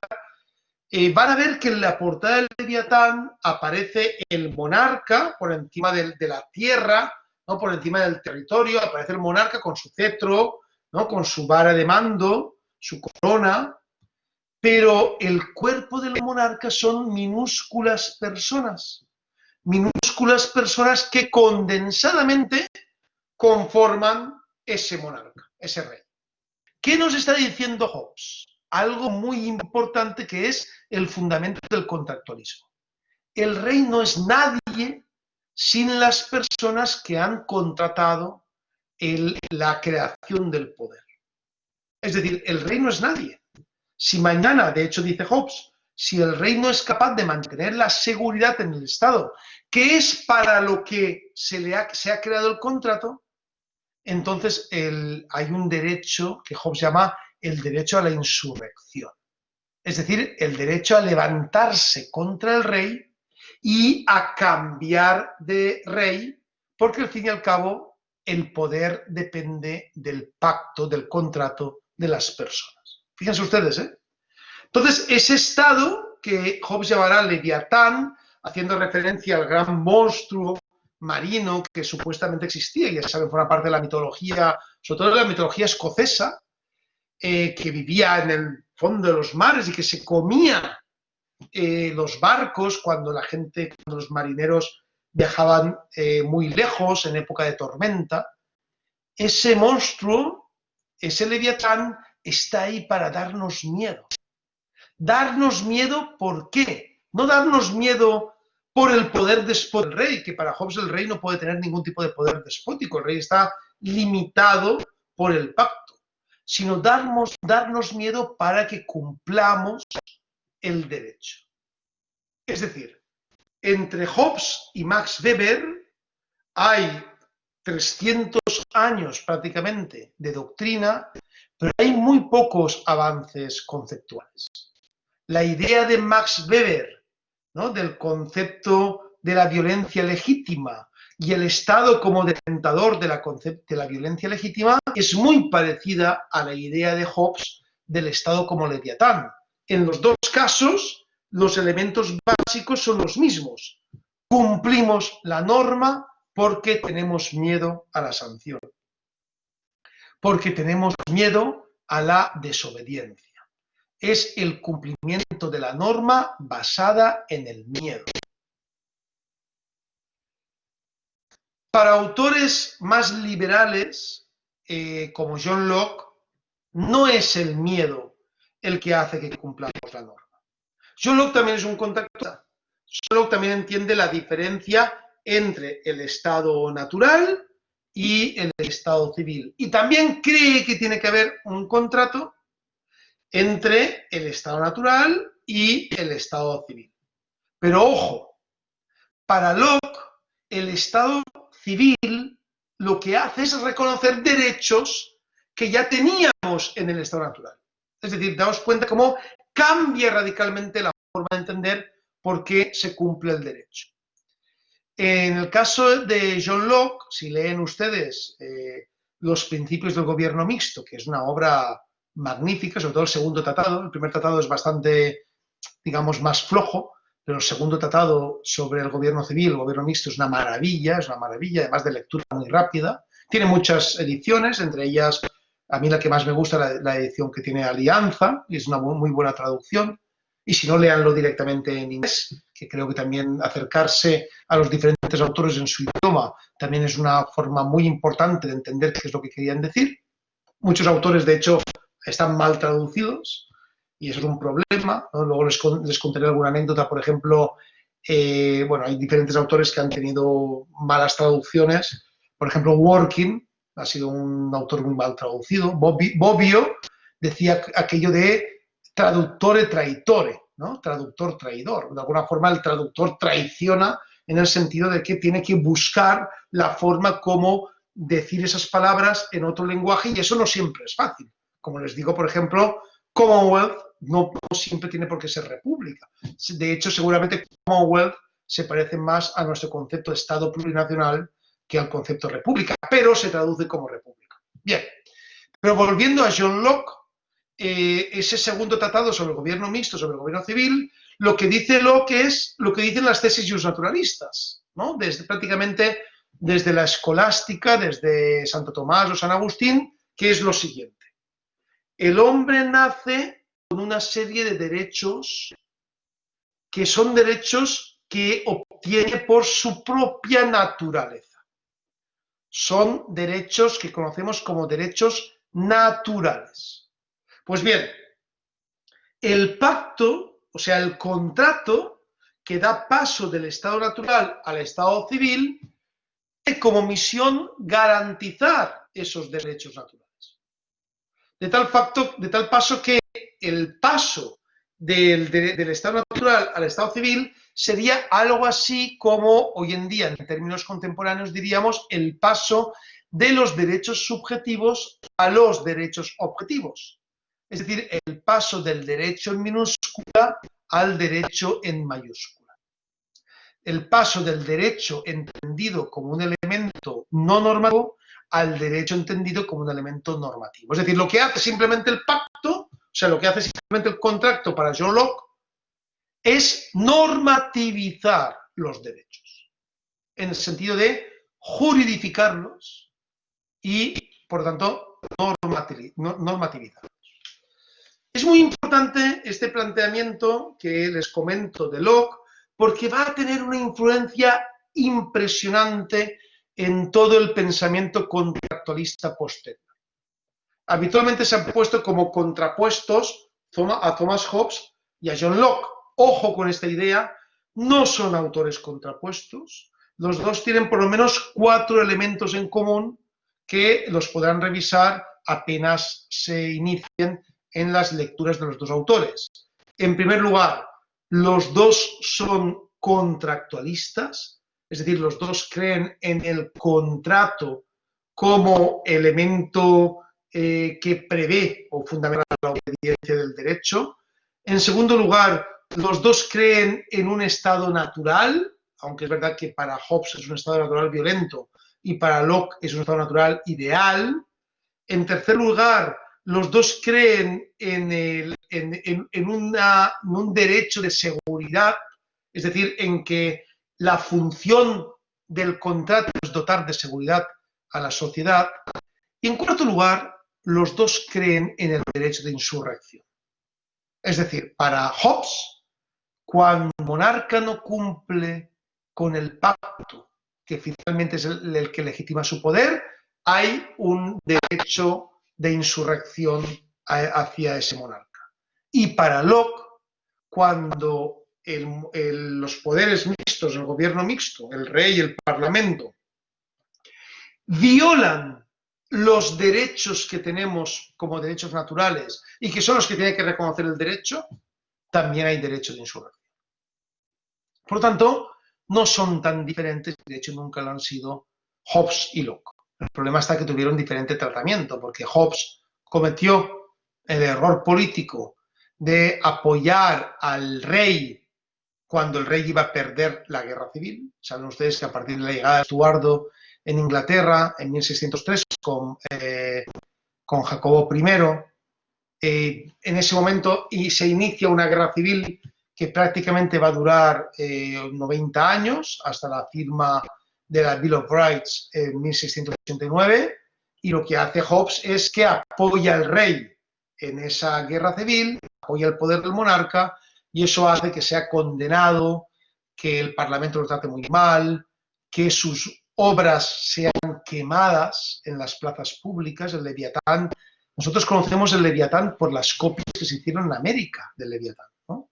Algunas de ellas porque en Inglaterra se quemaron todas las copias del Leviatán, el Parlamento ordenó quemar todas las copias. A finales del siglo XVII todavía un discípulo de Hobbes en Oxford fue expulsado de Oxford por hablar de Hobbes en clase. Mientras que Locke sí supo apostar por el bando ganador, que fue el Parlamento, por el constitucionalismo, y por esa razón Hobbes y Locke han tenido visiones muy diferentes.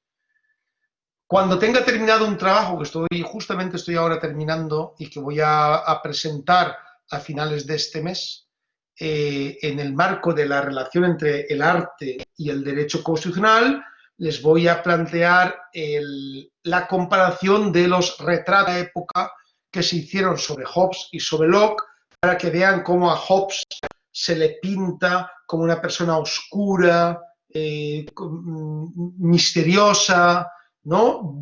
Poco de fiar, mientras que a Locke se le pinta luminoso, pálido, mucho más blanco de lo normal, para que se vea como una persona que desprende luz, ¿no? Porque recuerden que elementos como el arte han servido justamente de propaganda para una ideología concreta.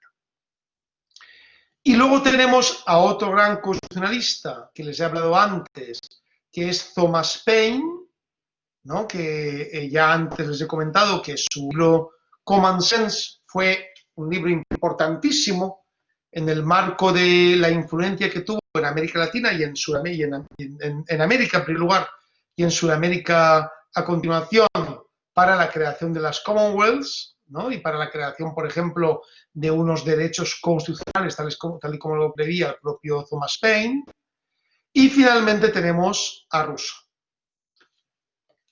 Rousseau, ¿no? El gran teórico del contractualismo, ¿no? Yo estaría horas hablando de Rousseau. De hecho, hasta hace nada daba un seminario solo sobre Rousseau, porque es la teoría posiblemente más emancipadora en la que nos podemos encontrar en el marco de la historia del pensamiento liberal. Rousseau no era un liberal clásico, Rousseau era una persona avanzada para su tiempo, en su pensamiento. Otra cosa es la figura de Rousseau como persona, que yo creo que dejaba algunas cosas que desear, sobre todo era una persona bastante misógina, parece ser, pero bueno, ya saben que aquí yo me refiero a lo que escribía y a su propuesta, ¿no? Más que a su persona, porque eso no lo podemos controlar. También es verdad que sabemos de Rousseau por sus detractores, más que por conocidos. Entonces también es verdad que la literatura crea ideológicamente relatos contra las personas, ¿no? Eso también es algo que tenemos que contar con ello. Entonces, de hecho, hay un libro, una recopilación de textos muy interesante publicada en Yale y con traducción al español, que se llama Rousseau a través de sus antagonistas, que les recomiendo mucho porque van a ver cómo la gente lo que habla es mal de Rousseau. ¿Pero por qué habla mal de Rousseau? Porque Rousseau es una figura muy incómoda. Rousseau, en la Francia de principios del siglo XVIII, cuando el rey era un rey absoluto, cuando nadie podía chillar ni gritar contra el rey, cuando el poder era un poder déspota. ¿No? Recuerden de ese modelo que solemos llamar despotismo ilustrado, que ya lo dice todo. Que aparezca una persona que hable de voluntad general, de soberanía popular, de la ley como determinación de esa voluntad superior a la voluntad de los gobernantes. Una persona que diga que el verdadero gobernante es el pueblo, que todo gobernante tiene que obedecer siempre al pueblo, y que aquel gobernante que no obedezca al pueblo no puede ser gobernante, es una figura muy incómoda, muy incómoda. Y lógicamente tiene que ser tratada mal por el poder, porque el poder siempre trata mal a las personas incómodas. La única forma de poder hacer que el poder hable bien de una persona es siguiendo las órdenes del poder. Y eso Rousseau lo tenía muy claro y lo sufrió en sus propias carnes. Rousseau fue tal importancia tuvieron sus escritos, no solo el contrato social, que es seguramente la Biblia de todo constitucionalista, sino principalmente un libro maravilloso que se llama el Tratado sobre el origen de la desigualdad entre los hombres. Tal importancia tuvo el origen sobre la desigualdad entre los hombres cuando ganó el premio de la Academia de Dijon. Tanta importancia tuvo el contrato social, tanta importancia tuvo el Emilio, el primer manual contemporáneo de educación, que el rey le dijo, vete de aquí. Lo expulsó, Rousseau tuvo que salir de Francia, huir, ¿no? Lo iban a ejecutar por sus pensamientos. Estuvo en casa de su amigo Hume en Inglaterra durante mucho tiempo y el rey al final le concedió el beneplácito de regresar a Francia siempre y cuando nunca más escribiera. Es decir, tú regresas, pero no vas a escribir nunca más nada, porque tus escritos son muy incómodos para el poder. Bien, Rousseau no es ninguna casualidad que sea ginebrino, es decir, que sea de la democracia más antigua del mundo, que es la democracia suiza.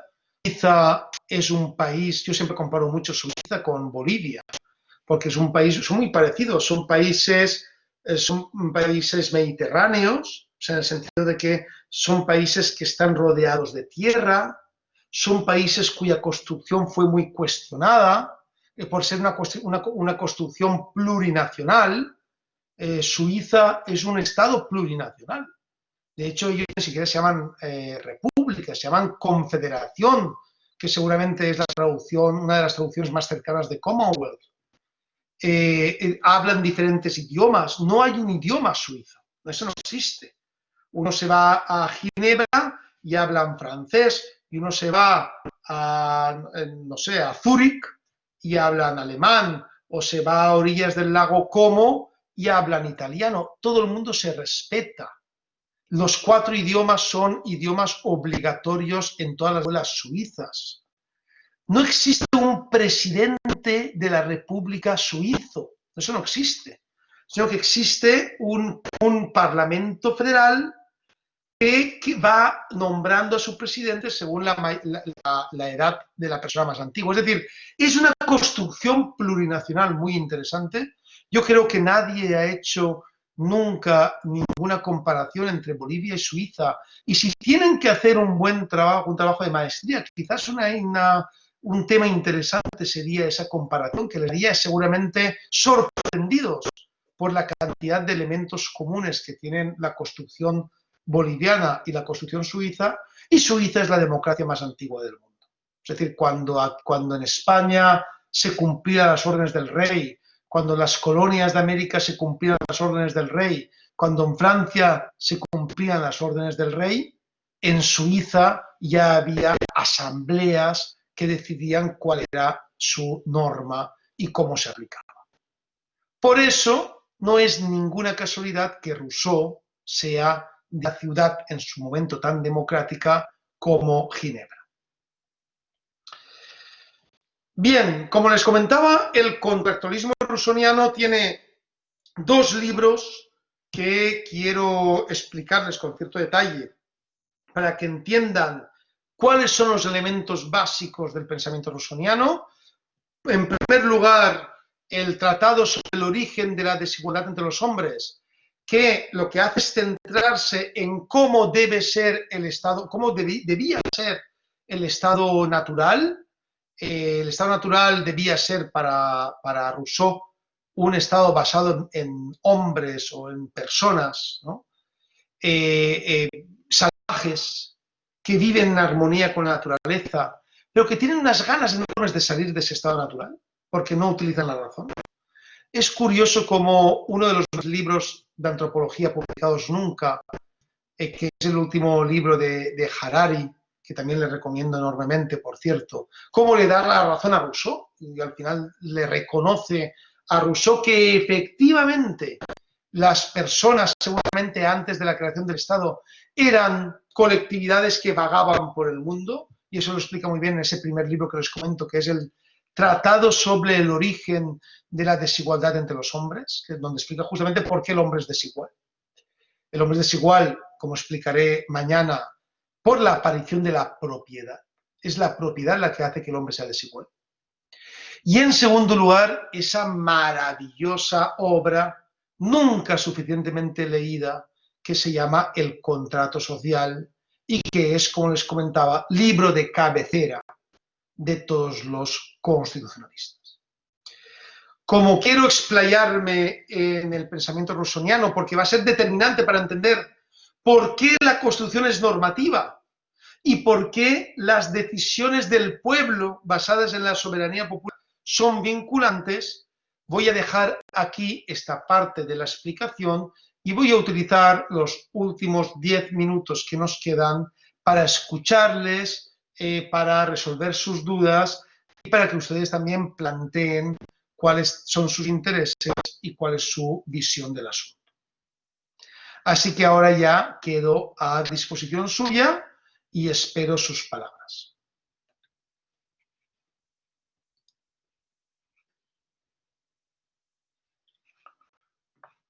Pueden levantar la mano y de esa forma tomar la palabra quien así lo desee para romper para empezar, ¿no? Por ejemplo, Arminda. La vocal Arminda Méndez, por favor. ¿Puede poner la cámara? Así la vemos, Arminda, por favor. Buenos días, profesor. El internet parece que no está muy bien, por eso no puedo salir en cámara. No se Sin embargo, primero saludarlo. Realmente muy impresionada por todo su conocimiento. es muy importante tener profesores como usted. Yo quisiera preguntarle puntualmente con relación a todos esos conceptos que se han vertido fundamentadamente por usted con relación al Estado plurinacional de Bolivia y a la Constitución. Quisiera, por favor, si pudiera hacernos una valoración en ese sentido. Pero, porque claro, digamos, mi análisis ha sido bastante más, digamos, más alargado en cuanto a los argumentos. En particular, ¿qué es lo que le interesaría que insistiera, Arminda? Con relación a la Constitución Política del Estado, como gobierno plurinacional que tenemos nosotros. Bien. Sobre este tema vamos a hablar, una vez veamos toda la parte argumentativa, vamos a hablar sobre el concepto de Constitución y de Estado plurinacional. Pues ya les advierto algo que yo creo que seguramente ustedes van a comprender rápidamente. Yo tuve el placer, porque fue un placer y una gran satisfacción de ser asesor de la Asamblea Constituyente Boliviana. Estuve prácticamente 2 años en Bolivia trabajando en la Asamblea Constituyente.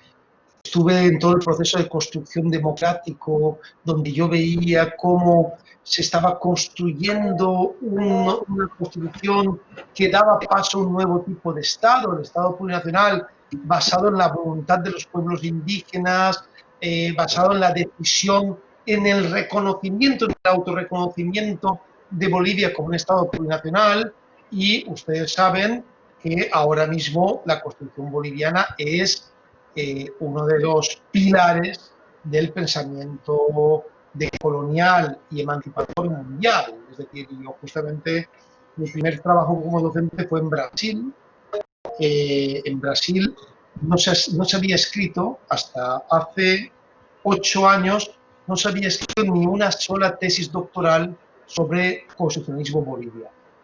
Bien, yo en los últimos años he estado ya miembro del tribunal de 9 tesis doctorales sobre Constitución boliviana. ¿Por qué? Porque está siendo un referente mundial. Cosa diferente es que yo también creo que, como todas las constituciones, sobre eso me referiré, tiene defectos y tiene elementos mejorables, pero eso es algo que el pueblo boliviano tiene que decidir en el marco de su voluntad popular. Sobre eso hablaremos, querida Arminda. John Kevin Moreira, para adelante, John Kevin, por favor. Muchas gracias, profesor, muy amable. Muchas gracias, señor. Buen día, doctor, buen día. ¿Cómo está, estimados compañeros? Lo que yo quería hacer hincapié más o menos era como entendiendo lo que era el contrato social de tanto de John Locke y de Rousseau, hablar de que, bueno, en pocas palabras lo que se dice, lo que se entiende es que un grupo de personas va a trabajar para el pueblo y entonces ellos son los encargados de crear esa armonía social y hacer respetar los derechos y garantías que deberían tener todos los ciudadanos para así tener una buena armonía social, por así decirlo, ¿no? Entonces, yo quisiera saber si que en esta época, tanto entendiendo como usted lo refirió hace rato, que Rousseau en su época la pasó muy mal haciendo querer hacer hincapié con relación a que el gobierno, en pocas palabras, solamente sería un trabajador del Estado y entonces no tendría o sea, si es un mal trabajador hay que cambiarlo y punto. Eso era en pocas palabras lo que se entendía. Entonces lo que queríamos saber es si no sería bueno en estas épocas volver a lo que era el contractualismo, incluso para mejor entendimiento de las personas, porque yo recuerdo más o menos que cuando tenía unos 15 años, en mis primeras materias de cívica en el colegio, escuché las primeras palabras de decir que el gobierno no es más que un trabajador del pueblo, ¿no? Entonces yo buscando algunos videos en YouTube y todo, escuché algo de John Locke, leí algunas cositas de John Locke y entonces entendí, o sea, hasta en mi entender de un chico, por así decirlo, ignorante de unos 15 años, fue más fácil de entender para mí como un contrato lo que es la Constitución, en vez de entenderle ahorita lo que con palabras más complicadas y todo lo que era el constitucionalismo, tanto como para personas que no estudian derecho como para por los abogados mismos. ¿No sería más bonito o más enriquecedor volver a lo que era el contractualismo, o sea, hoy en día? Esa sería mi pregunta. No, una pregunta muy interesante, Kevin, pero recuerda que es que nunca hemos abandonado la idea del contractualismo. De hecho, justamente el fundamento de mi intervención es explicarles cómo la Constitución como concepto surge a través del contractualismo. Es decir, la Constitución entendida como contrato social y como mecanismo por el cual creamos un gobierno basado en la voluntad del pueblo, surge a través del pensamiento contractualista. Por eso es muy importante primero explicar la teoría contractualista y luego ver cómo se avanza en el marco de la Constitución. Pero la Constitución es contrato, es decir, es una forma de contrato, pero es contrato. Lamentablemente el concepto contrato ha sido acaparado, ¿no? Ha sido ahora mismo, yo diría que ha sido invadido por el pensamiento o por la teoría mercantilista o el derecho mercantil, derecho comercial, pero el contrato en su origen es un contrato público. Es decir, la idea de contrato es un concepto público, no es un concepto privado. Son los privatistas los que se adueñan del término contrato. Por eso una cosa importante es reivindicar la idea de contrato que implica claramente lo que quiere ser la Constitución. Muchas gracias por tu pregunta, querido. Muchas gracias. Denis Matos, estimado Denis. Doctor, ¿me escucha? Sí, le escuchamos, Denis. Sí, quería hacerle una pregunta, doctor. La legitimidad de la Constitución política boliviana esteriliza el poder y ¿será que se aplica el racionalismo? ¿Se aplica el qué? ¿Me disculpa? ¿Y será que se aplica el racionalismo en la Constitución política boliviana? El racionalismo. ¿Has dicho el racionalismo, Denis? Sí. Sí, vamos a ver, por supuesto. Es decir, el propio concepto de Constitución es un concepto racional. Solo que ahora mismo ya no entendemos la racionalidad en el sentido como lo podía entender Kant hace 200 años. Hoy en día entendemos que no existe una única forma de pensar. Por tanto, hoy en día podríamos hablar mejor de las racionalidades o de las razones o de las formas de razonar. Pero si entendemos la racionalidad no como un elemento homogéneo y una única forma de pensar, lo que solemos denominar el pensamiento único, sino que entendemos la racionalidad o el racionalismo como las diferentes formas de pensar que justifican finalmente obtener una decisión.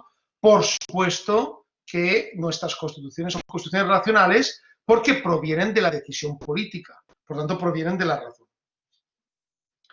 Muchas gracias, querido Denis. Tenemos a Álvaro Condori. Álvaro, por favor. Muy buenos días, querido doctor. ¿Cómo está? Adelante, Álvaro.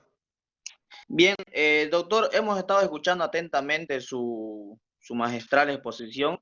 Al principio de la clase usted nos mencionaba que la Constitución, al hablar de una Constitución, hablamos básicamente de la dimensión de dos cosas, bueno, de la normatividad y jerarquía. Eso creo que nos queda claro a todos, pero dentro de la normatividad usted nos hacía referencia de que existe una antinomia entre normatividad y nominalismo, ¿ya? En ese marco, usted también refería de que no es lo mismo interpretar una constitución normativa que una constitución nominal, y ahí es donde me sembró la duda de que a qué se refiere cuando usted menciona de una interpretación nominal. Esa es mi duda, querido doctor. Magnífica tu pregunta, además una pregunta que desarrollaremos a lo largo de la exposición. Recuerda que cuando hablamos de nominalismo estamos refiriendo a que la Constitución existe solo de nombre. Es decir, la Constitución no se aplica directamente. Esta Constitución nominal, que es hoy en día no lo llamaríamos Constitución, hoy en día toda la Constitución es normativa. Pero históricamente han existido constituciones no normativas. En Bolivia han existido constituciones no normativas, la mayor parte de ellas históricamente. En todo el mundo, de hecho, han existido. Esas constituciones no normativas son las que solemos llamar constituciones nominales o, siguiendo la categorización de Lovenstein, constituciones semánticas, ¿no? Que existen solo desde el punto de vista semántico, es decir, desde el punto de vista del nombre que tienen. Claro, no es igual interpretar una constitución normativa porque la Constitución normativa se aplica directamente, por lo tanto la interpretación es directa desde el texto de la Constitución, que interpretar una Constitución nominal, allá donde las todavía puedan existir, o una Constitución, por ejemplo, decimonónica nominal, que tenía que interpretarse a través de la ley porque no se podía aplicar directamente. Mañana, cuando veamos el nominalismo decimonónico, es decir, la parte correspondiente de la Constitución nominal, verán cuáles son los elementos que incorpora el positivismo ideológico para defender que la Constitución no puede ser aplicada directamente y, por lo tanto, seguramente entenderán mejor este tipo de definición. Perfecto, Bien, doctor. pues muchas gracias, muchas gracias. Estimado Freddy Larrea, por favor, adelante. Buenos días, un honor, doctor, tenerlo nuevamente como docente. Muchas gracias. Ya lo tuve en la Gabriel, en la primera versión del doctorado. Me acuerdo perfectamente, claro que sí. Estoy muy atento a su exposición, brillante. Respecto al concepto de constitucionalismo, que sin duda pone límite, usted decía, al poder absoluto y origina la aparición de los derechos y los deberes de los ciudadanos y de los gobernantes. Tomando en cuenta este concepto fundamental, la situación casuista, vamos a decir, de Venezuela, ¿qué opinión le merece Venezuela y Cuba respecto a enfocándonos directamente en el constitucionalismo, profesor?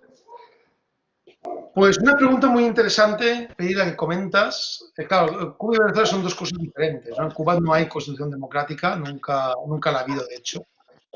Ahora mismo tiene una constitución aprobada hace un año que no se ha hecho a través de una asamblea constituyente, sino que se ha hecho por vías muy oscuras, dirigidas por el poder. Entonces allí no hay constitución democrática. El caso de Venezuela es diferente. El caso de Venezuela nace con una constitución democrática que fue muy emancipadora en su momento. Fue la constitución venezolana de 1999. Pero los poderes públicos han ido separándose de esa voluntad popular. En la medida en que el poder público se separa de la voluntad popular, se produce un quiebre en el ámbito de la legitimidad y los gobiernos que se separan de la voluntad popular acaban siendo autocracias realmente, ¿no? Es decir, gobiernos parecidos a las dictaduras o cuanto menos autoritarios. Yo siempre lo he comentado, para mí Venezuela es un régimen autoritario. Es una lástima, porque yo participé hace 20 años, más de 20 años ya, en el proceso constituyente venezolano. Yo he estado en varios procesos constituyentes latinoamericanos, en Ecuador, en Venezuela, en Bolivia, y en aquel momento había una ilusión del pueblo espectacular para cambiar la sociedad y lamentablemente pues los gobiernos se han ido desprendiendo de esa constitución y por lo tanto han ido perdiendo su legitimidad. Esto es algo discutido, es decir, puede ser discutido, es decir, seguramente puede ser que muchos de ustedes no piensen como yo, pero les recomiendo un artículo mío que publiqué hace un par de años. Ahora luego les dejaré mi link en Academia, que es donde tengo todas mis obras, y mi Twitter, por si quieren también seguirme. Y ahí van a ver un artículo que se llama, en el caso, la Constitución venezolana en el postchavismo, donde planteo por qué en Venezuela hay una autocracia, es un régimen autoritario, porque se separó de la Constitución democrática. Ahí lo van a argumentar, van a ver la argumentación, que podrán estar de acuerdo conmigo, por supuesto, o no. Recuerden que aquí no hay una verdad. Aquí cada uno de nosotros tiene su capacidad crítica para poder decidir por él mismo qué cree que es verdad y qué cree que no lo es. Entonces lo que podemos hacer es escucharnos y lógicamente a partir de ahí encontrar una realidad. Les voy a dejar el link de mi página web en Academia. Bien, no sé si hay alguna petición de palabra más que tengan, alguna cuestión más que quieran plantear. Bueno, pues aquí les dejo en el chat, ya tienen mi link de academia donde van a poder ver todos mis trabajos, ¿no?, publicados. Creo que eso les puede interesar a la hora de revisar diferentes aspectos en los que he trabajado. Y bueno, y también les voy a dejar mi Twitter, por si quieren seguirme en Twitter, que también a lo mejor les puede gustar. ¿Hay alguna duda más que tengan? ¿Alguna cuestión que quieran plantear? Bueno, pues yo creo que hemos trabajado muy bien esta tarde. Creo que ha sido realmente un placer enorme poder compartir con ustedes estas 2 horas, bueno, ya más de 2 horas ya que llevamos conectados, porque realmente ha sido un placer enorme, hemos podido avanzar mucho y les espero mañana. Denis está pidiendo la mano. Denis, ¿estás pidiendo la palabra? Doctor, va a disculpar. Nuevamente la participación. Quisiera su opinión sobre la antigua constitución política del Estado de Bolivia, que estaba referente a la pirámide de Kelsen, que estaban primero los tratados y convenios internacionales, posteriormente la... Y en el módulo anterior, nuestra docente nos ha manifestado que la Corte Interamericana de Derechos Humanos tiene una resolución ante cualquier evento que pase, digamos, latinoamericano, empero no es obligatorio, porque el artículo 410 de nuestra Constitución Política del Estado Boliviano manifiesta que la Constitución es una norma suprema del ordenamiento jurídico boliviano y que goza la primacía a cualquier otra disposición normativa. La aplicación de las normas jurídicas se regirán por la siguiente jerarquía. Uno es la Constitución, y imagínense, mire, el 2 dice las leyes y los tratados. Entonces estaríamos dejando de lado a la Corte Interamericana de Derechos Humanos. No es exactamente así. Eso tiene que ver, estimado Denis, tiene que ver con la relación entre jerarquía y aplicación preferente. Es decir, la relación entre jerarquía de la Constitución, o sea, el carácter de la Constitución como norma suprema, y la aplicación preferente de los tratados internacionales sobre la propia Constitución. Pero como este es un tema más técnico, voy a esperar a poder explicar toda la parte de la normatividad y el nominalismo y me voy a centrar en ese asunto en particular cuando veamos la distinción entre jerarquía y aplicación. Mientras tanto, les recomiendo, entre el material bibliográfico que tienen a su disposición, les recomiendo que lea el artículo que publiqué junto con el doctor Eric Tremolada, que se llama así, Jerarquía constitucional y aplicación preferente, para que pueda leer el artículo y podamos, ya con esa lectura y con la explicación que voy a realizar, podamos entrar en el debate a partir de mañana o del sábado. Bien, pues muchas gracias, doctor. Muchas gracias a usted. Muchas gracias de nuevo por su participación y los espero mañana puntuales a la 1:30 hora de España y a las 7:30 hora de Bolivia. Ustedes tendrán que madrugar un poquito y yo tendré que adelantar un poco mi almuerzo y así todos podremos conjuntamente disfrutar de estas clases. Un abrazo muy grande y muchas gracias. Nos vemos mañana. Muchas gracias, querido Rubén. Un gran abrazo. Hemos disfrutado plenamente estas clases. Gracias por todo, querido Rubén. Muchas gracias, querida María Elena. Querido Gustavo, muchas gracias. Muchas gracias. Nos vemos mañana. Que vaya bien. Gracias.